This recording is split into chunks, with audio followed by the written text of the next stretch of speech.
New tonight, Arizona Senator Sinema is making her first public comment since announcing 2 months ago that she would not run for re-election this fall. 12 News journalist Bram Resnick says Sinema was not optimistic about what the future holds for politics in our country. Bram? And Mark, Senator Sinema was interviewed late today on stage at the annual Sedona Forum, sponsored by the McCain Institute. Sinema shared a dim view of the future of democracy.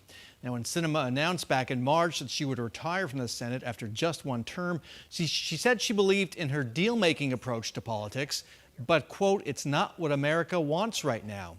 She had already left the Democratic Party to become an independent.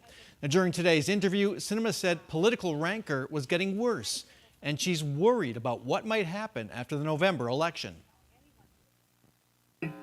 I'm concerned about what happens in November after the election. Regardless of which candidate wins, I believe there will be a swell of movement by either extreme to seek to invalidate or degrade or denigrate the outcome of the election. I think we should prepare for that. Sinema also reflected on her 6 years in the Senate. She concluded that too many people aren't interested in solving problems. And Senator Sinema says she has no idea what she'll do next, but added she's not going to write a tell-all book. Meanwhile, Arizona abortion law still making national headlines. On this weekend's Sunday Square Off, our political panel breaks down the fallout from the repeal of Arizona's 1864 abortion ban. Plus, I'm joined by Meet the Press moderator Kristen Welker. She stopped by the 12 News studios during a reporting trip to Arizona. I asked Welker about the impact of abortion on the presidential race.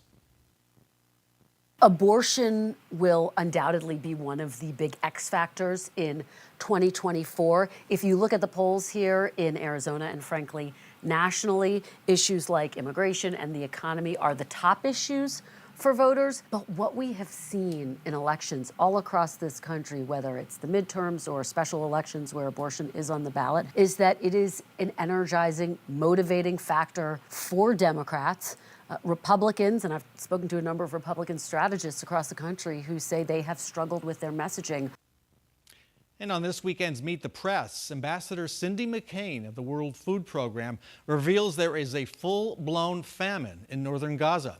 She urges a ceasefire to allow unfettered access to Gaza for relief agencies.